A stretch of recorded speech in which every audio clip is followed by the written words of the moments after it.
Welcome to the Adventures of the Monad. It is important to revisit our previous discussion on the Divachan, delving deeper into its general features and broader purpose.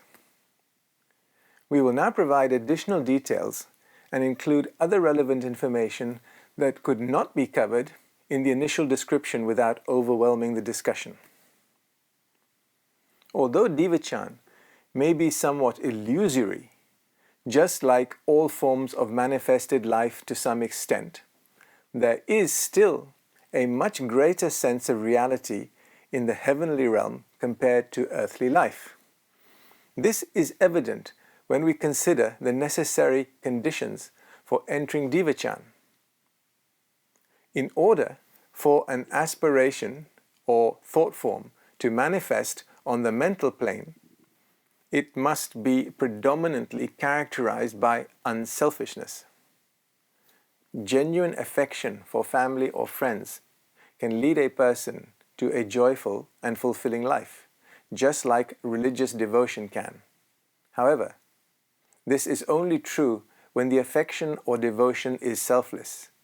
Affection that is demanding and selfish, seeking mainly to be loved, focusing on receiving rather than giving, and easily turning into jealousy, does not contribute to mental development.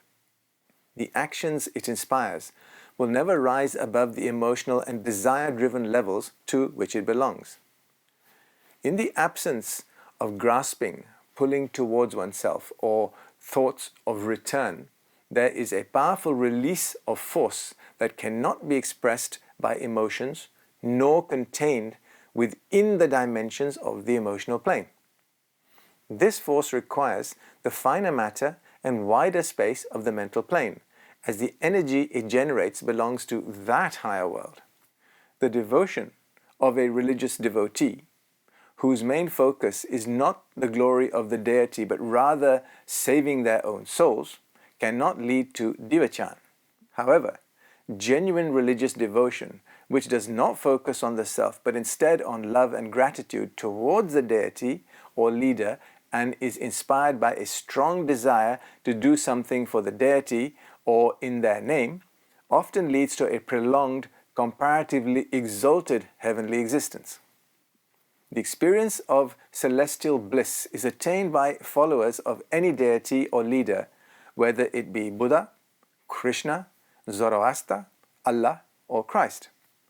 The duration and quality of this bliss depends solely on the intensity and purity of the feeling, independent of the chosen object of devotion.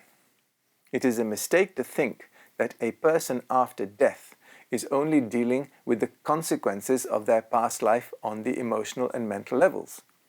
This is generally true for the average person, but even while experiencing the happiness of their afterlife, they are still influencing others and creating karmic results.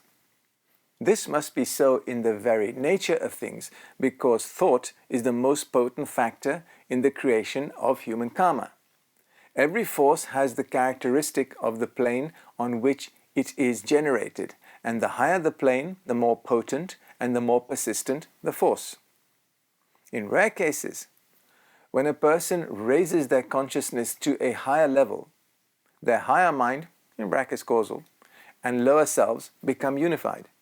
This allows the individual to have access to their higher consciousness throughout their physical, emotional, and mental experiences. Consequently, they generate karma continuously and can influence their life conditions through their thoughts and willpower. But apart from such cases of well-developed individuals, even an average person unknowingly produces 3 separate results throughout their entire life in heaven. First, the love and care a person directs towards the mental image they have of their friend is a strong force for good. It plays a significant role in the development of their friend's inner life. This love inspires the friend, making their admirable qualities even stronger. This kind of action clearly creates karma. It's possible that the action of a person can have an impact on the person's personality. When someone showers affection on a thought form, it's possible that this affection can modify the causal envelope, which in turn may manifest in the person's personality. Quite how this happens is not clear to me.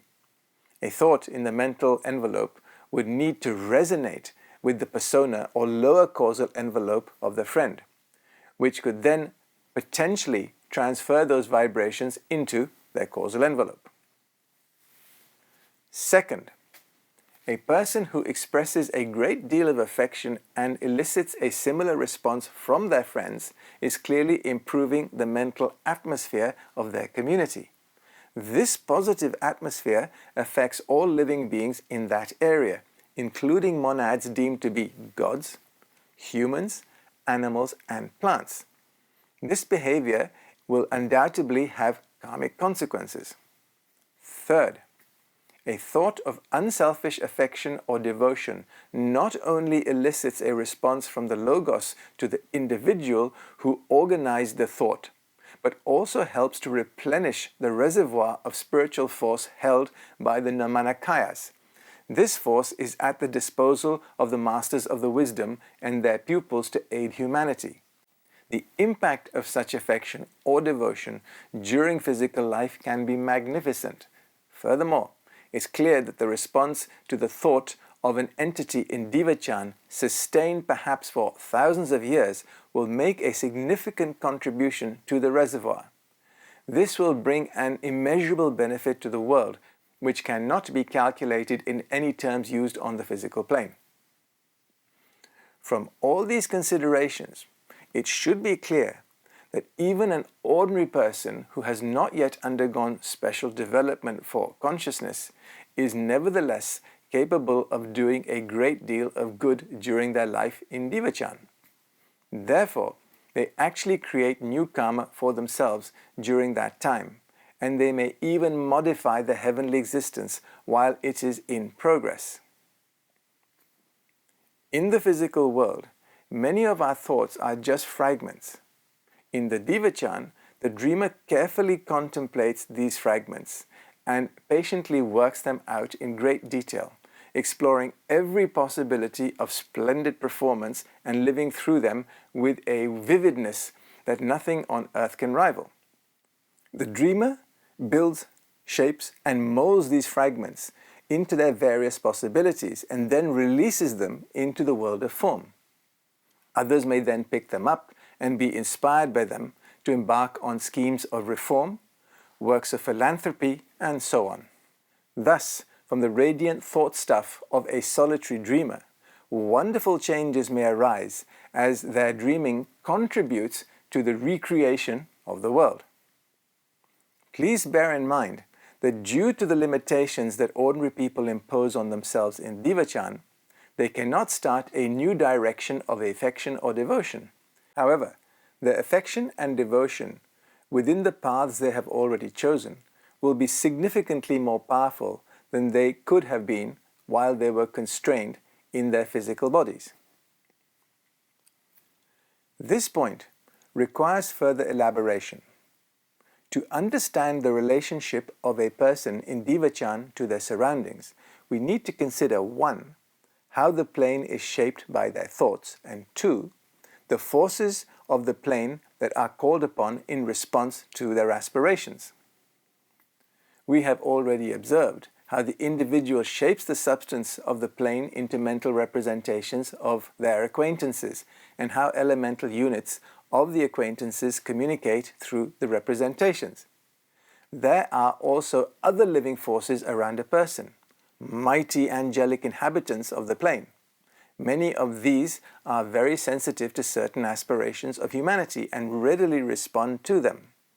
But the most important thing to remember is that people's thoughts and goals are based on what they had prepared during their life on earth.